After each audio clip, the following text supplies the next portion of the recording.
Hello everyone, welcome back to SRG study. स्वागत है आप सभी का आपके अपने यूट्यूब चैनल एसआरजी स्टडी में। फ्रेंड्स, आज के इस वीडियो में हम लोग अभी हाल ही में आपका एग्ज़ाम हुआ था नेट का 2024 कक्षा 8 का सेट नंबर 3 है। नेट का यहाँ पे फुल फॉर्म आपको पता होगा, निपुण असेसमेंट टेस्ट। तो इसी पेपर के बारे में हम लोग आज डिस्कशन करेंगे। यदि आप चैनल पर नए हैं तो चैनल को सब्सक्राइब कर लीजिएगा। अगर आपको वीडियो पसंद आएगी तो इसको लाइक करिएगा और ज़्यादा से ज़्यादा शेयर करिएगा। तो आइए शुरुआत करते हैं। सबसे पहले यहाँ पे आके कुछ निर्देश दे रखे हैं। निर्देश को आपको ध्यानपूर्वक पढ़ना होगा। लिखा है कि अधोलिखित पद्यांश को ध्यानपूर्वक पढ़ करके 1 से 3 तक के प्रश्नों के उत्तर देने हैं। तो ये आपका पद्यांश यहाँ पे है। हम दीवानों की क्या हस्ती हैं, आज यहाँ कल वहाँ चले, मस्ती का आलम साथ चला, हम धूल उड़ाते जहाँ चले, सब कहते हैं कि रह गए अरे, तुम कैसे आए कहाँ चले, आए बनकर उल्लास अभी, आंसू बन कर बह चले अभी। तो ये आपका पद्यांश है। इसी पद्यांश से आपको क्वेश्चन पूछे गए हैं, जो कि पहला प्रश्न है आपका, दीवानों की सबसे बड़ी विशेषता क्या है। प्रश्न नंबर 1 में पूछा जा रहा है, दीवानों की सबसे बड़ी विशेषता क्या है। पहला ऑप्शन दे रखा है, दीवाने एक बड़ी हस्ती हैं। दूसरा ऑप्शन है, हर स्थान पर आनंद में रहते हैं। तीसरा ऑप्शन है, आंसू बहाते रहते हैं। या चौथा ऑप्शन है, किसी के साथ नहीं रहते हैं। तो आपको ध्यान रखना है, इसका राइट आंसर हो जाएगा ऑप्शन नंबर बी, हर स्थान पर आनंद में रहते हैं। आगे देखते हैं। प्रश्न नंबर 2 में पूछा जा रहा है, दीवाने किस रूप में आते हैं। पहला ऑप्शन है उल्लास बनकर, दूसरा है आंसू बनकर, तीसरा ऑप्शन है धूल उड़ाते हुए, या चौथा ऑप्शन है मस्ती के साथ। तो इसका राइट आंसर हो जाएगा ऑप्शन नंबर ए हो जाएगा इसका, उल्लास बनकर। जो दीवाने हैं वो उल्लास बनकर आते हैं, जैसे कि यहाँ पे आप देख पा रहे होंगे, कहाँ चले, आए बनकर उल्लास अभी, यानी कि उल्लास बनकर के आते हैं। आगे देखते हैं प्रश्न नंबर 3 में, धूल उड़ाते हुए चलने का तात्पर्य क्या है। पहला ऑप्शन दे रखा है मिट्टी उड़ाना, दूसरा ऑप्शन है दुनिया की परवाह न करना, तीसरा ऑप्शन है कच्चे रास्ते पर चलना, और चौथा ऑप्शन है संभल कर ना चलना।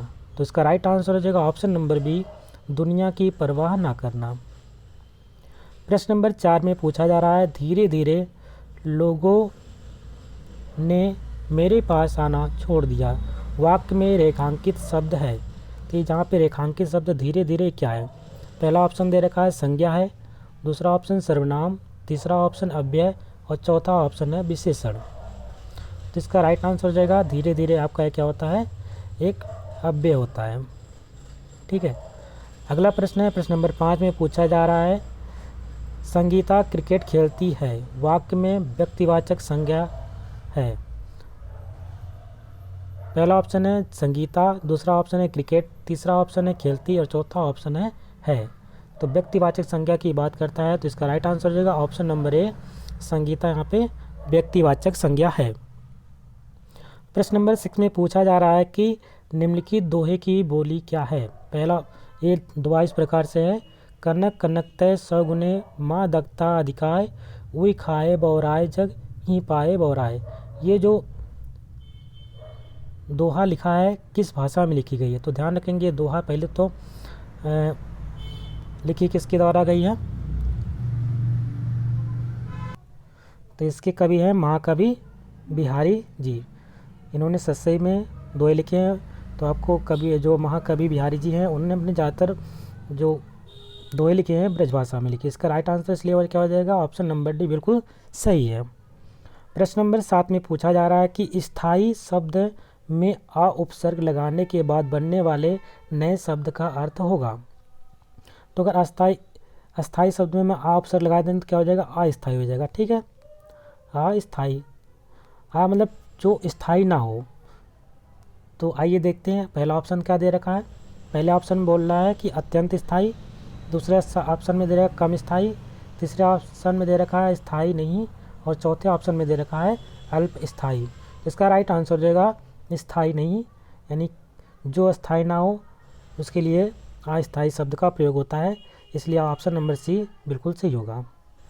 प्रश्न नंबर 8 की तरफ चलते हैं। 8वें प्रश्न में पूछा जा रहा है यहाँ पे, अनुप्रास अलंकार के प्रयोग को ध्यान में रखते हुए रिक्त स्थान की पूर्ति करें। यहाँ पे अलंकार दे रखा था, मुदित डैश मंदिर आए। तो यहाँ पे पहला ऑप्शन है महीपति, दूसरा है पृथ्वीपति, तीसरा है धरापति और चौथा है नृपति। तो इसका राइट आंसर हो जाएगा ऑप्शन नंबर ए, मुदित महीपति मंदिर आए। पूरा ये सेंटेंस आपका कंप्लीट होगा, इसलिए आप ऑप्शन नंबर ए के साथ जाएंगे। प्रश्न नंबर 9 में पूछा जा रहा है, देव और आलय शब्द की संधि से बनने वाला शब्द क्या है। पहला ऑप्शन दे रखा है देवालय, दूसरा है देवालय, तीसरा है देवालया और चौथा ऑप्शन है देव आलय। तो इसका राइट आंसर हो जाएगा ऑप्शन नंबर बी, बिल्कुल सही है, देवालय हो जाएगा। आगे देखते हैं प्रश्न नंबर 10 में। प्रश्न नंबर 10 में पूछा गया है, निम्नलिखित गद्य खंड की विधा। इसमें यहाँ पे एक गद्य खंड लिखा हुआ है, किस विधा की है उसको बताना आपको।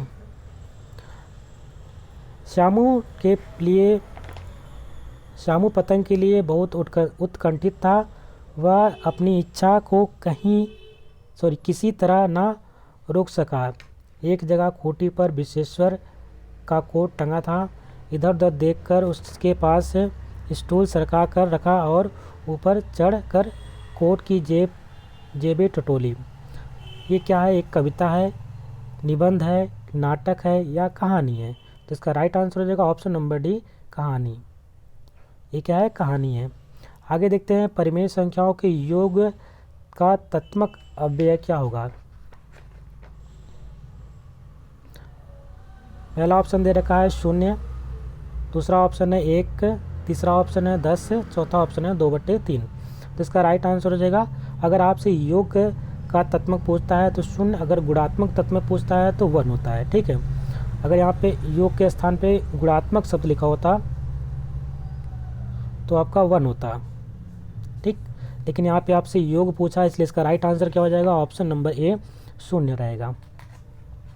कहने का मतलब ये होता है, अगर आप +2 है तो उसका अगर योग तत्मक मत पूछते हैं तो -2 होता है। ठीक है, तो प्लस और माइनस में घटाओ कितना आ जाएगा, 0 आ जाएगा।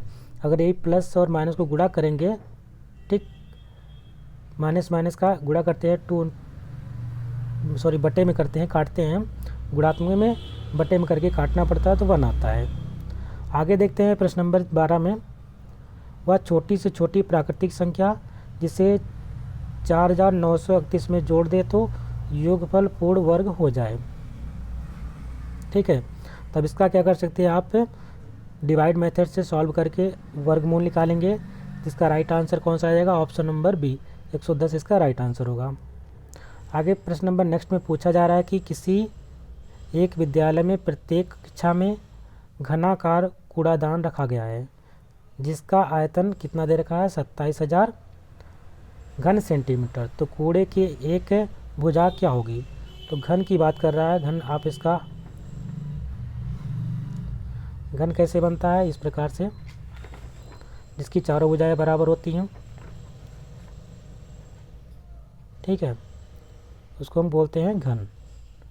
कुछ इस प्रकार से आपका घन होता है। और ये बोल रहा है कि जिसका आयतन क्या है, आयतन जिसके अंदर पूरे जो बॉक्स के अंदर इतना सामान आ जाता है उसे को आयतन बोलते हैं। यानी अगर हम आयतन का सूत्र लिखते हैं तो ये क्यूब बराबर क्या होता है, 27,000 दे रखा है।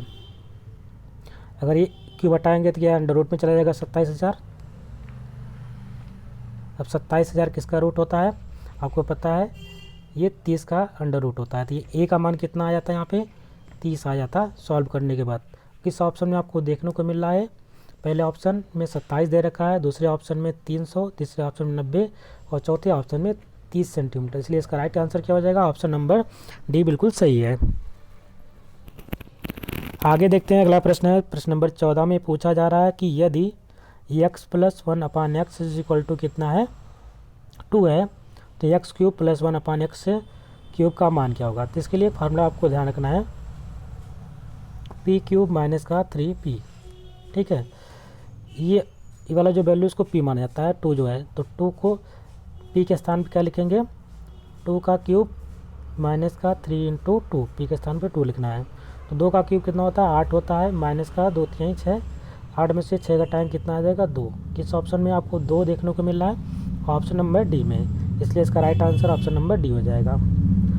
प्रश्न नंबर 15 में पूछा गया है कि 99 का मान क्या होगा। 99 का क्यूब है वहाँ पे और 99 क्यूब का मान पूछा है। एक तो आप डायरेक्ट गुणा करके निकाल सकते हैं, 99 का गुणा 99 में बार करिए, फिर जो आ जाए उसको फिर 99 से गुणा कर दीजिए, तब भी निकल जाएगा। ठीक। दूसरा आपको क्या कर सकते हैं, 99 को हम 2 भागों में तोड़ सकते हैं। अगर 99 को 100 माइनस का 1 भी लिख सकते हैं होल क्यूब, तो आपको पता चलता है ए हो गया, इसको बी हो गया। तो A cube minus B cube plus bracket में 3ab इंटू ब्रैकेट में ए माइनस का 20 प्रकार से सॉल्व करके उसको लिखा जा सकता है।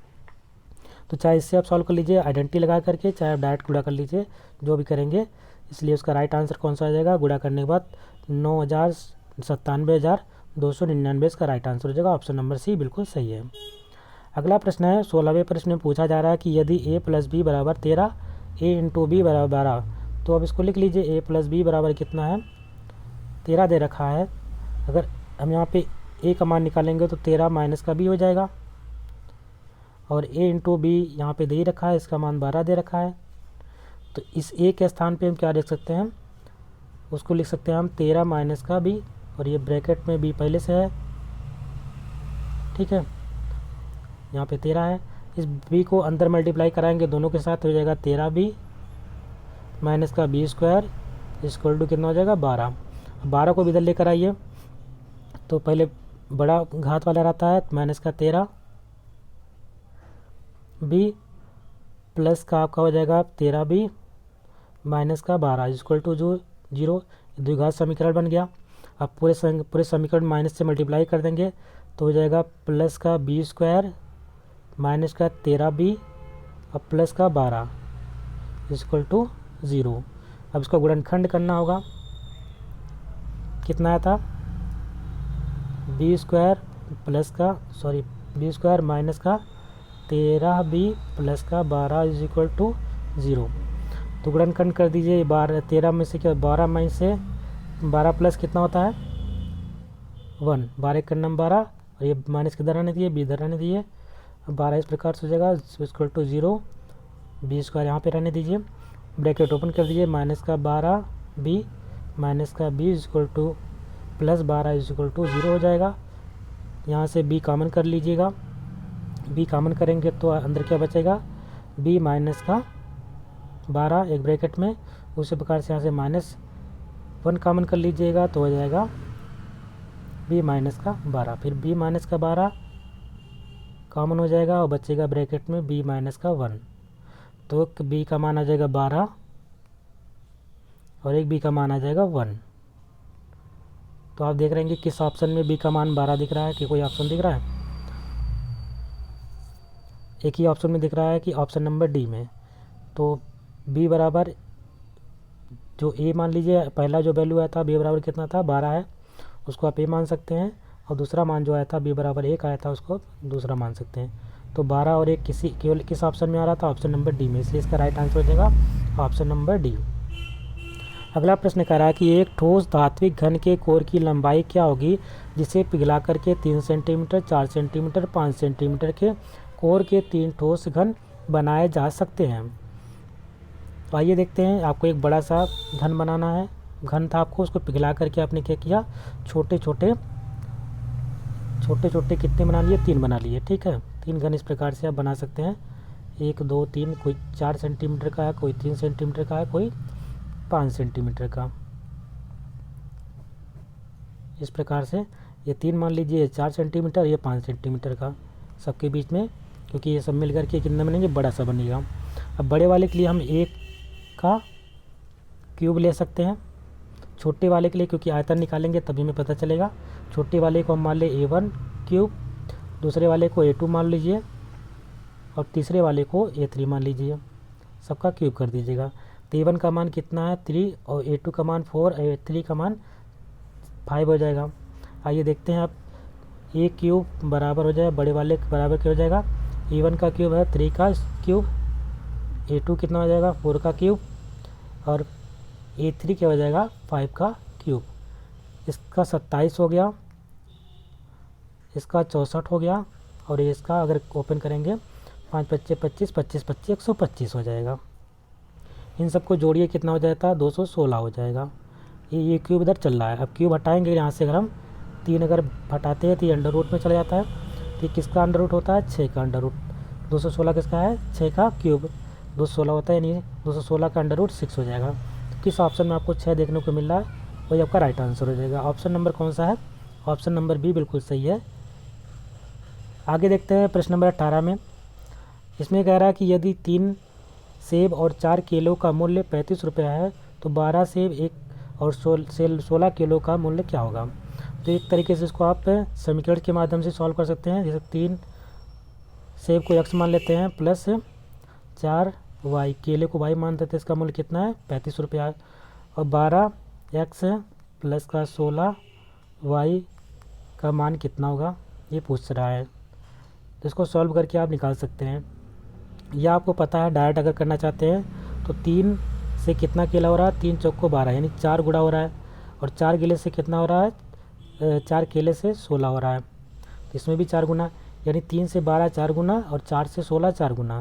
तो इसी प्रकार हमारा रुपया भी बढ़ेगा। 4 गुना 35 का गुणांक 4 से कर देते हैं तो 5 चौक को 20, 4 3 12, 13 14 140। 140 किस ऑप्शन में है, ऑप्शन नंबर ए में है। आगे देखते हैं प्रश्न नंबर 19 में पूछा जा रहा है कि एक ही रेखा पर दो लंब रेखाएं परस्पर होती हैं। अगर एक रेखा पे हम 2 लंब रेखाएं खींचेंगे तो क्या होंगे परस्पर एक दूसरे से लंबवत, यानी कि 2 रेखाएं पूछ रहा है। एक रेखा पे आपको क्या करना है 2 परस्पर लंब रेखाएं खींचनी है। बैक आते हैं, जैसे एक रेखा खींची थी उस पर 2 परस्पर लंब रेखाएं से जो 90 डिग्री पे काटती है उसको लंब रेखा बोलते हैं। 2 रेखाएं खींच दिया। अब इस 2 रेखाओं के बारे में पूछना है कि रेखाएं दोनों क्या होंगी। आप देख पा रहे हैं दोनों की समांतर दूरी है, समान है, इसलिए क्या कहलाएंगी ये समांतर कहलाएंगी। जो रेखाएं आपको यहाँ पे बनकर दिखाया गया है, बना करके इसको दिखाया गया है। प्रश्न नंबर 20 में पूछा जा रहा है दिए गए चित्र में यदि P पैरेलल टू Q, यानी P किसके पैरेलल है, जैसे P Q के पैरेलल है यानी कि समांतर है, तो एंगल 1 जो है 63 डिग्री है, तो एंगल 2 का मान क्या है। एंगल 1 यहाँ पे है 60 डिग्री, तो एंगल 2 का मान क्या होगा ये आपको बताना होगा। तो आपको पता है कि अगर दो समांतर रेखाएं अगर तिर्यक रेखा किसी काटी है तो एकांतर कोण बराबर होता है। अगर ये 60 डिग्री है तो इसका एकांतर कोण हो जाएगा ये भी 63 डिग्री हो जाएगा। अगर एक 60 डिग्री पता चल गया आपको इस प्रकार कोई रेखा है तो ये सीधी सीधी जो रेखा होती है 180 डिग्री होती है। अगर मान लीजिए इस पर आपको 60 डिग्री ये पता चल गया तो इसको निकालने के लिए क्या करेंगे 180 में से हम घटा देंगे 63 को, तो 7 यहाँ पे आ जाएगा, यहाँ पे 7 बचा, 7 में से 6 घटेगा 1 बचेगा, और 117 डिग्री आपको देखने को मिलेगा। तो इसलिए एंगल नंबर 2 कितना हो जाएगा वो 117 डिग्री हो जाएगा। ऑप्शन नंबर बी बिल्कुल सही है। अब यहाँ पे इंग्लिश के प्रश्न देखने को मिलेंगे। पहला प्रश्न है what is not true about Assam. कह रहा कि असम के बारे में इसमें कौन सी बात सही नहीं है। पहला कह रहा है कि Assam is the world largest T growing state, तो बिल्कुल बात सही है। यहाँ पे सबसे ज़्यादा टी यानी जो हम चाय पीते हैं वो जो चाय पत्ती होती है वो सबसे ज़्यादा ग्रो होता है यहाँ पे इस स्टेट में, इस राज्य में। अगला है कि Assam is situated just below the eastern Himalaya foothill, यानी कि ये जो ईस्टर्न हिमालय है उसके फुट हिल के पास में ये मतलब उसके नीचे ये स्थित है असम, बिल्कुल बात सही है। अगला है the great Brahmaputra river flow through Assam, बिल्कुल बात सही है। जो हमारा ब्रह्मपुत्र नदी है वो भी असम से बहती है। ऑप्शन नंबर डी देखते हैं the Ganga river flow through Assam, बिल्कुल बात गलत है क्योंकि गंगा रिवर असम से नहीं बहती है। ठीक है, ये आपका हिमालय से निकलती है, उत्तर भारत से होते हुए आगे बढ़ती है, बंगाल की खाड़ी में जाके गिरती है, और जहाँ पे मिलती हैं दोनों एक साथ मिलती हैं वहीं पे सबसे बड़ा सुंदरवन डेल्टा बनाती हैं, ये आपको मालूम होना चाहिए। इसमें से नॉट ट्रू पूछा गया इसलिए इसका राइट आंसर कौन सा हो जाएगा, ऑप्शन नंबर डी बिल्कुल सही हो जाएगा। जो गंगा रिवर है वो असम में नहीं बहती है। प्रश्न नंबर 22 में पूछा जा रहा है arrange the following event in the order as they appear in the story a visit to Cambridge, मतलब एक कहानी जो कैम्ब्रिज की है आपकी बुक पुस्तक की, उसमें आपको ऑर्डर में लगाना है सबसे पहले क्या कौन सी घटनाएं घटित हुई थी उसके बाद। तो आइए देखते हैं इसका राइट आंसर हो जाएगा। पहले आपको दूसरा पॉइंट देखने को मिलेगा, पहले लिखेंगे दूसरा सेम देखने को मिल रहा है, फिर पहला नंबर है, फिर उसके बाद थर्ड नंबर, इसलिए इसका right answer option number C हो जाएगा। प्रश्न नंबर 23 में पूछा जा रहा है कि fill in the blank with the correct degree of adjective. ठीक है, गुड।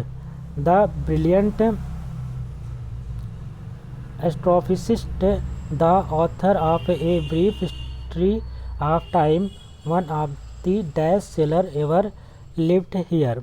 तो क्या हो जाएगा, गुड का आपका बेटर हो जाएगा। इसका right answer option number B एकदम बिल्कुल सही है, गुड बेटर बेस्ट हो जाता है, सेकंड डिग्री आपको बतानी थी इसमें। नेक्स्ट प्रश्न है कि identify the adjective in the given sentence. तो आपको यहाँ पे एक सेंटेंस दे रखा है, उसमें से एडजेक्टिव को आपको निकालना है उसमें सेंटेंस में से। तो इसमें दे रखा है आई seek out costly play thing. तो इसमें जो कॉस्टली शब्द है यही क्या है, आपका एडजेक्टिव है, यानी विशेषण हिंदी में कहते हैं। प्रश्न नंबर 25 है why did the parent not want to Mukesh to be disturb. जो पेरेंट्स थे वो मुकेश को क्यों नहीं डिस्टर्ब करना चाह रहे थे, ये पूछा जा रहा है।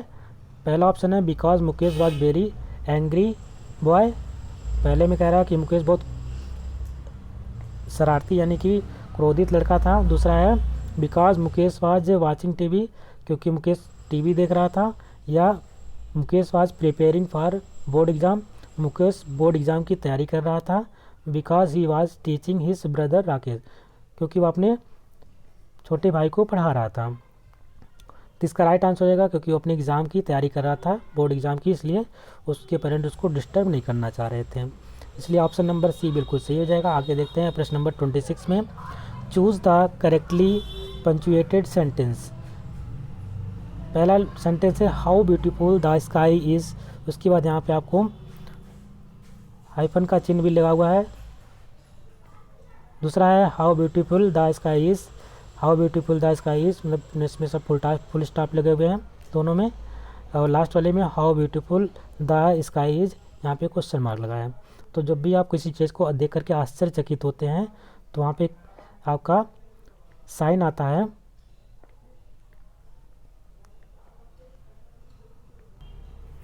तो वहाँ पे इंटरजेक्शन का साइन रहता है, या इसको हम कहते हैं विस्मयादि बोधक चिन्ह। हिंदी में आपको ध्यान रखना है विस्मयादि बोधक चिन्ह होता है या इंटरजेक्शन होता है इंग्लिश में। तो ये रहना जरूरी होता है क्योंकि वो जो आकाश है उसको देख करके वो आश्चर्यचकित हो रहा है, इसलिए इसका right answer option number A बिल्कुल सही हो जाएगा।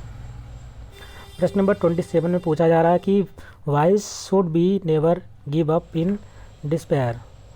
पहला ऑप्शन है because life is very enjoyful. दूसरा ऑप्शन है यहाँ पे because we are very honest people. तीसरा ऑप्शन है because we have much wealth. चौथा ऑप्शन है because every day bring us a new opportunity. तो आपको ध्यान रखना हमें कभी भी गिव अप नहीं करना चाहिए, कोई भी काम करने हैं तो उसको आधे रास्ते में नहीं छोड़ देना चाहिए, क्योंकि आपको पता है एवरी डे आपको प्रत्येक दिन आपको एक नई अपॉर्चुनिटी, प्रत्येक जो दिन होता है एक नई अपॉर्चुनिटी के साथ आता है, इसलिए आपको गिव अप नहीं करना। इसलिए इसका राइट आंसर क्या हो जाएगा, ऑप्शन नंबर डी बिल्कुल सही है। प्रश्न नंबर 28 में पूछा जा रहा है how should be address the recipient of the letter when we are writing an informal letter. अगर हम इनफॉर्मल लेटर में किसी को लेटर लिखते हैं अपने जानने वाले को, तो उसमें हम किस प्रकार से एड्रेस करेंगे इसके बारे में पूछा गया। पहला ऑप्शन है माय डियर करके, या डियर सर, या मिस्टर डियर, या हेलो सर। तो इसका राइट आंसर हो जाएगा ऑप्शन नंबर ए बिल्कुल सही है। माय डियर अगर नेम हो तो नेम भी डाल सकते हैं, नेम से भी स्टार्ट किया जा सकता है ऐसे प्रकार से लेटर को। प्रश्न नंबर 29 में पूछ रहा है कि fill in the blank with correct conjunction in the following sentence. यहाँ पे करेक्ट कंजक्शन का प्रयोग करना है। पहले सेंटेंस में क्या कह रहा है कि यू कैन हैव टी, आप चाय लेंगे या कॉफ़ी लेंगे, इसमें पूछता ही है। तो इसका या के लिए आप और का इस्तेमाल करते हैं, बट का इस्तेमाल कर नहीं सकते हैं, शो नहीं हो सकता, बिकॉज भी नहीं हो सकता, इसलिए इसका राइट आंसर क्या हो जाएगा, ऑप्शन नंबर डी बिल्कुल सही है। यू कैन हैव टी और कॉफ़ी, इस प्रकार से सेंटेंस कंप्लीट होगा। प्रश्न नंबर 30 है इंग्लिश का लास्ट प्रश्न इसमें। How does the poet plan to find out where all teachers go in the poem where do all teachers गो।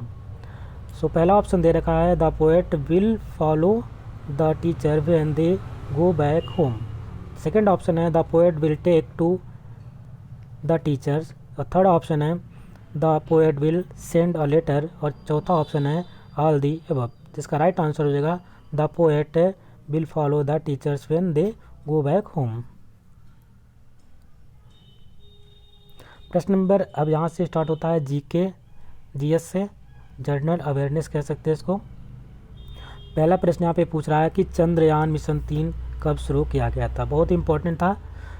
इसका पहला ऑप्शन दे रखा है 24 जुलाई 2023, दूसरा ऑप्शन है 14 जुलाई 2023, तीसरा ऑप्शन है 13 जुलाई 2023 और चौथा ऑप्शन है 4 जुलाई 2023। यानी आपको सिर्फ जुलाई के समय दे रखे हैं, लेकिन यहाँ पे डेट आगे वाला चेंज हुआ है 24, 14, 13 और 4। जिसका राइट आंसर हो जाएगा ऑप्शन नंबर बी बिल्कुल सही है। 14 जुलाई 2023 को चंद्रयान मिशन की शुरुआत हुई थी। प्रश्न नंबर 32 है वह पदार्थ जो जीवाणुओं द्वारा अपघटित नहीं होता किंतु जलाने पर वायु प्रदूषण करता है। अब जीवाणु द्वारा कौन सा पदार्थ है जो अपघटित नहीं होता, आपको पता है, सभी लोग कहते हैं पॉलीथीन का उपयोग ना करिए, यानी प्लास्टिक का उपयोग ना करिए, क्योंकि इसको अपघटित होने में बहुत समय लगता है, अपघटित होते नहीं हैं, और इसको जलाएंगे तो क्या करें, बहुत ज़्यादा इसमें से कार्बन निकलती है जिससे पर्यावरण प्रदूषण होता है। तो पहला ऑप्शन दे रखा है प्लास्टिक, दूसरा ऑप्शन है कागज़, तीसरा ऑप्शन है प्राकृतिक रेशा और चौथा है मृतिका। इसका राइट आंसर हो जाएगा ऑप्शन नंबर ए बिल्कुल सही है। इसको अगर आप जलाएंगे ज़्यादा से ज़्यादा प्रदूषण निकलेगा और ये जीवाणुओं द्वारा अपघटित भी नहीं होगा। प्रश्न नंबर 33 है न्यूट्रॉन किस प्रकार का कण है। पहला ऑप्शन दे रखा है धनात्मक कण, दूसरा है ऋणात्मक कण, तीसरा उदासीन कण, चौथा है बीटा कण।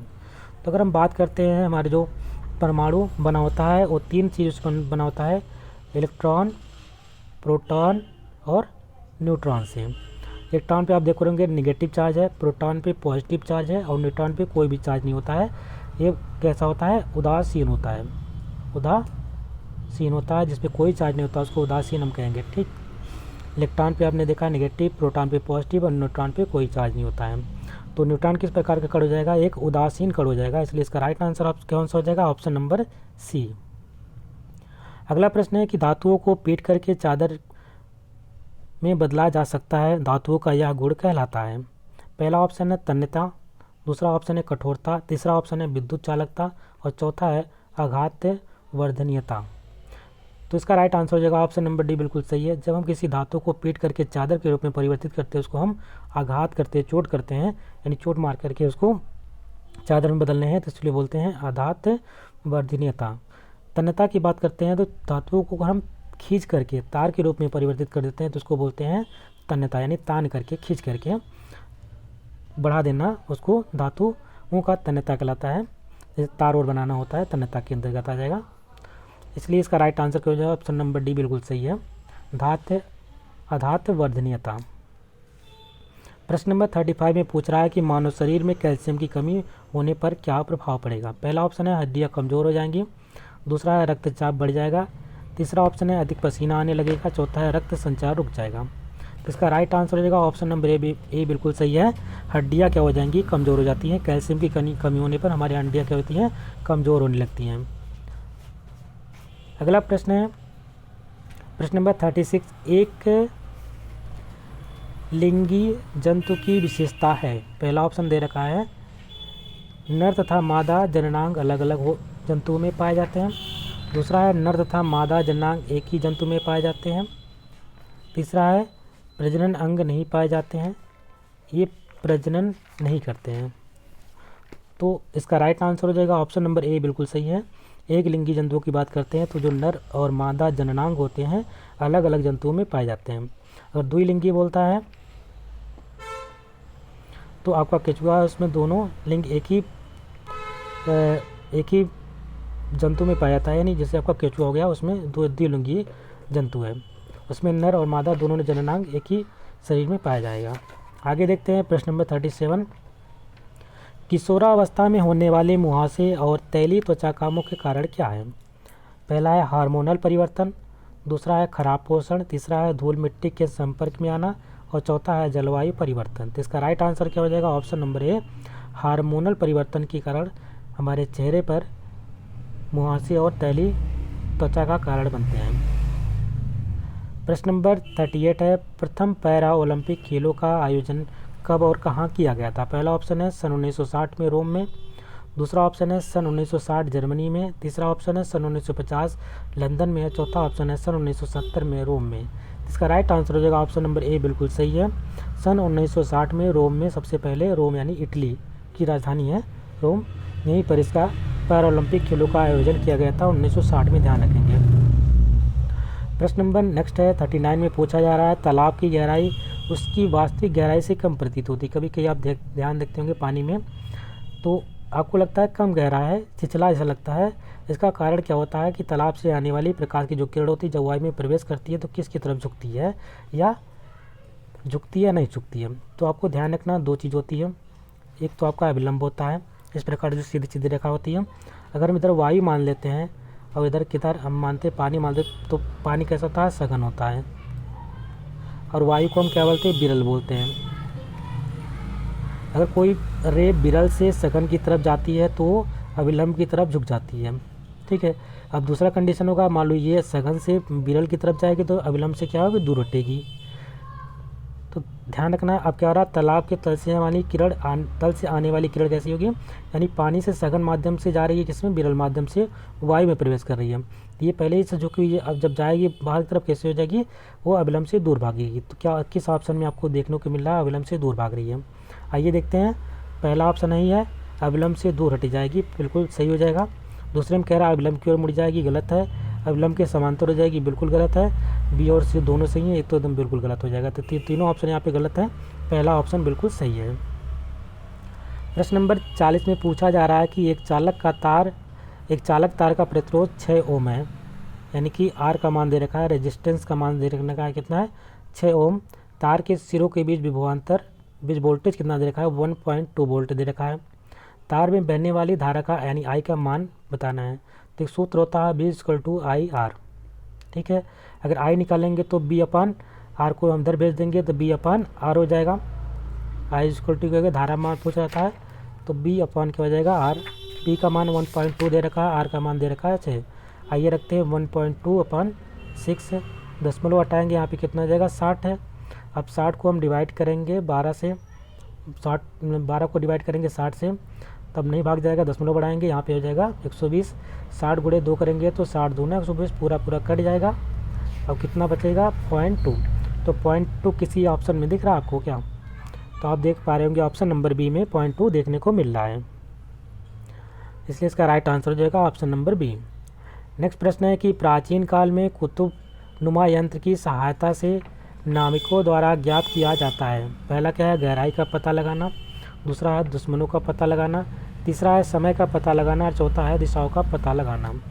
कुतुबनुमा एक कंपास जैसी यंत्र होता है जिसकी सहायता से नाविक जो दिशाओं का पता लगाते थे, क्योंकि उसमें दिशा का भ्रम बहुत ज़्यादा हो जाता था, तो उसमें आपको नॉर्थ और साउथ में आपकी जो सुई होती थी कंपास की वो आकर के रुकती थी। इस प्रकार से वो दिशा का पता लगा पाते थे। इसलिए आपको ध्यान रखना, प्राचीन काल में जो कुतुबनुमा यंत्र होता है वो दिशाओं का पता लगाने के लिए नाविक उसका प्रयोग करते थे। अगला प्रश्न है कि साइंटिफिक सोसाइटी की स्थापना किसने की थी? पहला ऑप्शन है राजा राम मोहन राय, दूसरा है महादेव गोविंद रानाडे, तीसरा ऑप्शन है सावित्रीबाई फुले, चौथा है सर सैयद अहमद खान। तो इसका राइट आंसर हो जाएगा ऑप्शन नंबर बी, बिल्कुल सही है। महादेव गोविंद रानाडे ने साइंटिफिक सोसाइटी की स्थापना की थी। प्रश्न नंबर 43 में पूछा जा रहा है कि निम्नलिखित में से कौन सा सही सुमेलित है? पहला ऑप्शन दे रखा है बक्सर का युद्ध 1761 में हुआ था, गलत है। दूसरा है प्रथम स्वतंत्रता संग्राम, सबको पता है 1857 में सबसे पहले स्वतंत्रता संग्राम की क्रांति हुई थी। और आपको पता है कि मंगल पांडे ने सबसे पहले गोली चलाई थी बैरकपुर छावनी में। तीसरा पानीपत का प्रथम युद्ध 1526 से सबको याद है, बाबर इब्राहिम की लोधी के मध्य हुआ था, ये भी गलत हो गया। प्लासी का युद्ध होता है 1757 में, लेकिन यहाँ पे लिखा है 1657, इसलिए ये भी गलत हो गया, ये भी गलत हो गया, ऊपर वाला भी गलत। तो ऑप्शन नंबर बी इसका सबसे सही है, यही जो कि सुमेलित है। प्रश्न नंबर नेक्स्ट है, बाल विवाह एवं सामाजिक बुराई है, इसको रोकने के उपाय हैं।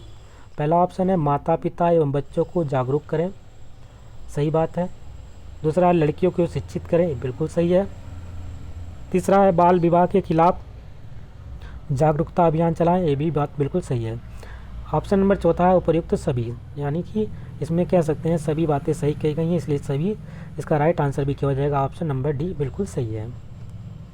प्रश्न नंबर नेक्स्ट है कि पूछा जा रहा है कि चुनाव आयोग का कार्य क्या है। पहला ऑप्शन है मतदाता सूची तैयार करना, दूसरा ऑप्शन है चुनाव चिन्ह आवंटित करना, तीसरा ऑप्शन है ए और बी दोनों, या चौथा ऑप्शन है चुनाव की अधिसूचना जारी करना।